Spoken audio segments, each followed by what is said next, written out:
Hello friends, balance sheet के asset side का explanation हम लोग देख रहे थे, जिसमें पिछली क्लास में हम लोगों ने बैलेंस शीट के एसेट साइड का नॉन करंट एसेट देख लिया था। ठीक, और आज हम लोग देखने वाले हैं भाई बैलेंस शीट के एसेट साइड का करंट एसेट्स। ठीक, अच्छा, करंट एसेट्स क्या होते हैं सबसे पहले मैं आपको वो बता देता हूं, सुनना। एसेट्स मतलब बिजनेस की वैल्यूएबल चीज है। तो बिजनेस की वो वैल्यूएबल चीज है जिसका बेनिफिट बिजनेस को एक साल के अंदर या ऑपरेटिंग साइकिल के अंदर मिलेगा। जिसका बेनिफिट बिजनेस को एक साल के अंदर या ऑपरेटिंग साइकिल के अंदर मिलेगा, उसे बोला जाता है भाई करंट एसेट्स। तो होप करंट एसेट्स क्लियर। अच्छा, करंट एसेट्स एक भाई मेन हेडिंग है और इस करंट एसेट्स के अंदर कुछ सब हेडिंग्स है। तो पहली चीज, कितनी सब हेडिंग है वो जानना जरूरी है। देयर आर 6 सब हेडिंग्स, 6 सब हेडिंग्स है। क्या क्या भाई?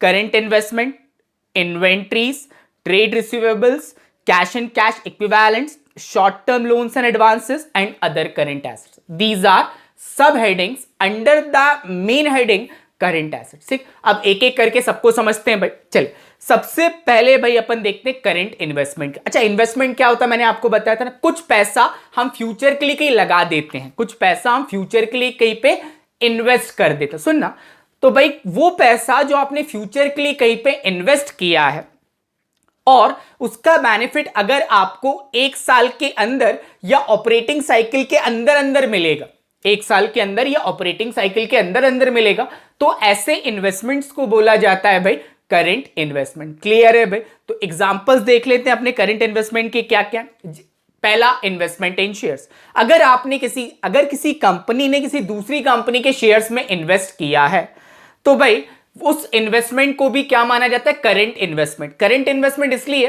क्योंकि भाई जनरली शेयर्स में इन्वेस्टमेंट लंबे समय के लिए नहीं किया जाता, उसका बेनिफिट एक साल के अंदर या ऑपरेटिंग साइकिल के अंदर तक मिलता है। आया समझ?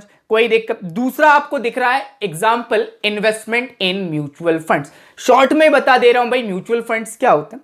कुछ ऐसी कंपनीज होती हैं जो कि बेसिकली लोगों का पैसा शेयर मार्केट्स में इन्वेस्ट करवाती है और उसके लिए कंपनी म्यूचुअल फंड्स क्रिएट करती है। और म्यूचुअल फंड्स कैसे क्रिएट होती है? जैसे भाई मान लेते हैं मैं एक कंपनी हूं, ठीक, अब मैं म्यूचुअल फंड क्रिएट कर रहा हूं, तो मैं क्या करूंगा, दूसरी कंपनी के शेयर्स का एक ग्रुप बनाऊंगा जिसे बोला जाता है म्यूचुअल फंड्स। आया समझ? और उस म्यूचुअल फंड्स में लोग पैसा लगाते हैं। तो म्यूचुअल फंड्स बेसिकली एक वास्ट टॉपिक है, उसको भाई मैं आपको फ्यूचर में कभी एक अलग से वीडियो बना के बता दूंगा, बट अभी फिलहाल जान लो कि म्यूचुअल फंड्स भी शेयर्स की तरह होते हैं जिसमें पैसा लगाया जाता है। और ये जो इन्वेस्टमेंट है म्यूचुअल फंड्स में, ये भाई इसका बेनिफिट जनरली एक साल के अंदर या ऑपरेटिंग साइकिल के अंदर तक मिलता है। कोई दिक्कत? समझ आया? चलिए आगे बढ़ते हैं भाई।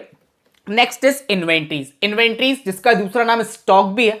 इन्वेंट्रीज क्या होता है? बेसिकली इन्वेंट्रीज को मैं कम से कम शब्दों में आपको समझाता हूं। इन्वेंट्रीज का मतलब इन विच बिजनेस डील्स, जिसमें बिजनेस डील करता है उसे हम बोलते हैं इन्वेंट्री या स्टॉक। जैसे एक किराने की दुकान वाले के लिए वो डील काय में कर रहा है, किराने की दुकान है तो किराने की दुकान वाले के लिए किराने का सामान इन्वेंट्री होगा, कपड़े की दुकान वाले के लिए कपड़े इन्वेंट्रीज होंगे, फर्नीचर की दुकान वाले के लिए फर्नीचर उसकी इन्वेंट्री या उसका स्टॉक होगा। समझ में आया? तो बेसिकली इन्वेंट्री या स्टॉक को क्या बोलते हैं? इन विच बिजनेस डील। और इसके एग्जांपल्स के, और ये भी भाई एक करंट एसेट्स ही है क्योंकि इसका बेनिफिट एक साल के अंदर या ऑपरेटिंग साइकिल के अंदर तक ही मिलता है। और इसके अगर अपन एग्जांपल की बात करें, इन्वेंट्री के बाइफर्केशन की बात करें, तो भाई कुछ एग्जांपल्स दे रहा हूं। जैसे हो गया सबसे पहले रॉ मटेरियल, मतलब inventory can be in the form of raw material, it can be in the form of work in progress and it can be in the form of finished goods. Work in progress मतलब वो inventory जो ना ही final output बनी है और ना ही जो raw material है, मतलब वो कार्य में लगी हुई है, प्रोग्रेस में है, तो उसे हम उस इन्वेंट्री को हम बोलते हैं क्या? Work in progress. और वो इन्वेंट्री जो कि फाइनल हो चुकी है उसे हम बोलते हैं क्या? Finish goods. आया समझ? तो कुछ एग्जांपल्स दिए मैंने भाई आपको इन्वेंट्री के, क्या क्या? Raw material, work in progress and finish goods. कोई दिक्कत इसमें? समझ में आया? चलिए भाई अगली सब हेडिंग पे मूव करते हैं एंड द नेक्स्ट सब हेडिंग इज ट्रेड रिसीवेबल्स। अभी ट्रेड रिसीवेबल्स भाई ऑलरेडी पहले बता चुका हूं, फिर से बोल देता हूं। डेटर्स और बिल्स रिसीवेबल्स को कलेक्टिवली बोला जाता है क्या? Trade receivables. डेटर्स क्या होते हैं? जिनसे फ्यूचर में पैसा लेना है। बिल रिसीवेबल वो बिल्स होते हैं जिसके अगेंस्ट में फ्यूचर में पैसा मिलेगा। तो इन जनरल डेटर्स और बिल रिसीवेबल से जो मिलने वाला पैसा है वो जनरली एक साल के अंदर या ऑपरेटिंग साइकिल के अंदर मिल जाता है। That's why trade receivable is considered as current assets. कोई दिक्कत, इसके और एग्जांपल्स देने की जरूरत नहीं। Basically trade receivables consist of debtors and bills receivables. कोई दिक्कत भाई। चलिए नेक्स्ट पे मूव करते हैं भाई। Next is cash and cash equivalents. अब ये कैश एंड कैश इक्विवेलेंट्स क्या होता है? कैश मतलब तो पता ही है भाई सबको कि जिससे हम चीजें खरीद सकते हैं, कोई भी चीज आसानी से खरीद सकते हैं, कोई किसी भी चीज का पेमेंट कर सकते हैं, उसे हम बोलते हैं कैश। देखा ना भाई, कैश को एक्सप्लेन करने की जरूरत तो नहीं है ना। चलिए, and what is cash equivalents which is equals to cash which can act as a cash. जो कैश के जैसा एक्ट कर सकता है, जो कैश के बराबर है, उसे हम बोलते हैं क्या? Cash equivalents. तो कैश हो या कैश इक्विवेलेंट हो, इसका बेनिफिट हमें एक साल के अंदर या ऑपरेटिंग साइकिल के अंदर अंदर मिलता है। तो कैश एंड कैश इक्विवेलेंट्स भी हमारे क्या होते हैं भाई? करंट एसेट्स होते हैं। और कैश एंड कैश इक्विवेलेंट्स की एग्जांपल की अगर अपन बात करें तो देयर आर फ्यू एग्जांपल्स जो आप स्क्रीन पे देख सकते हैं। पहला है cash in hand.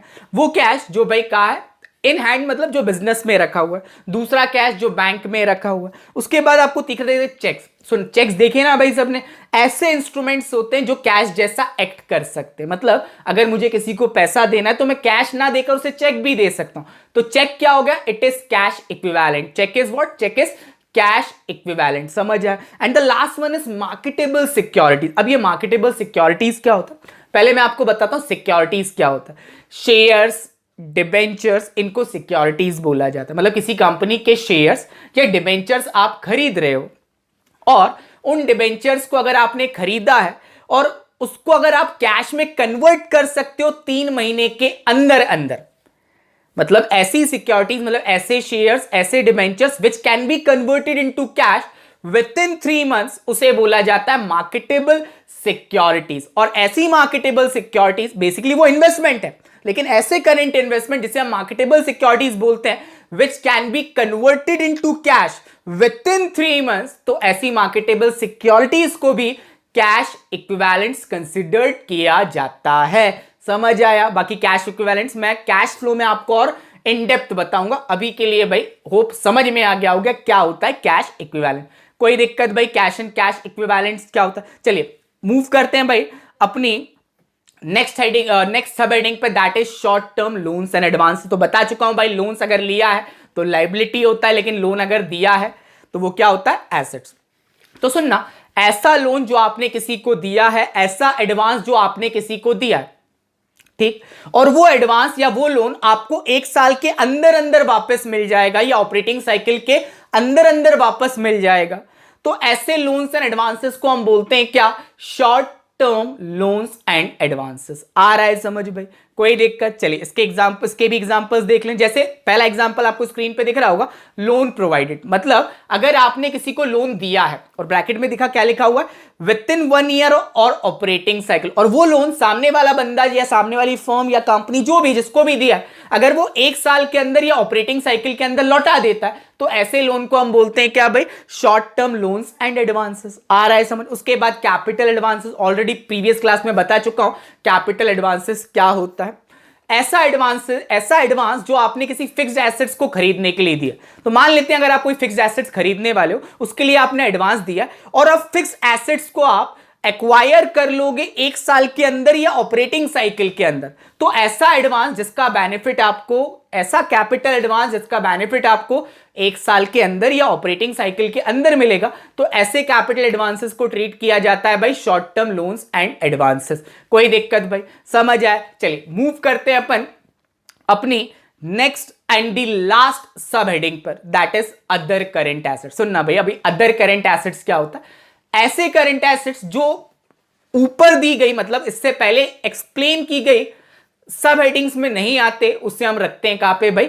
Other current assets में। कोई दिक्कत भाई? चलिए अब कुछ एग्जांपल्स देख लेते हैं अदर करंट एसेट्स के। तो एग्जांपल्स की बात करें, सबसे पहले आपको दिख रहा होगा प्रीपेड एक्सपेंसेस। अब भाई प्रीपेड एक्सपेंसेस क्या होता है? ऐसे एक्सपेंसेस जो फ्यूचर में आपको पे करने थे, ऐसे एक्सपेंसेस जो फ्यूचर में, भविष्य में आपको पे करने थे, लेकिन वो आपने अभी पे कर दिए, तो ऐसे एक्सपेंसेस को क्या बोलते हैं हम भाई?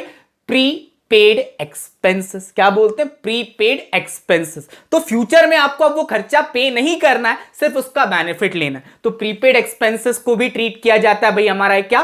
Current assets. आ रहा है समझ। प्रीपेड एक्सपेंसेस को भी क्या ट्रीट किया जाता है, करंट एसेट्स, और उसको कहां पुटअप किया जाता है, अदर करंट एसेट्स के अंदर।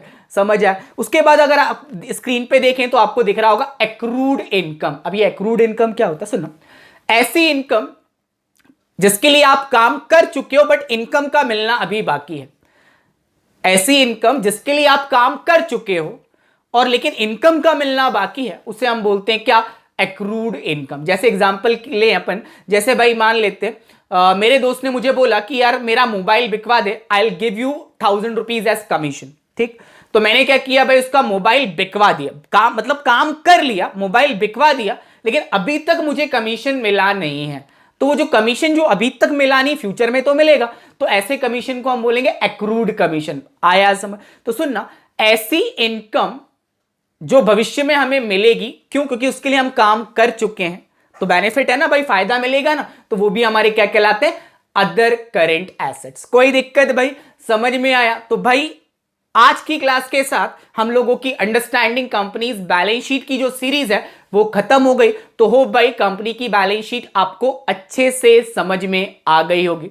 ठीक, तो भाई आज के लिए इतना ही है, बाकी अपन आगे की वीडियोस में देखेंगे। Thank you very much.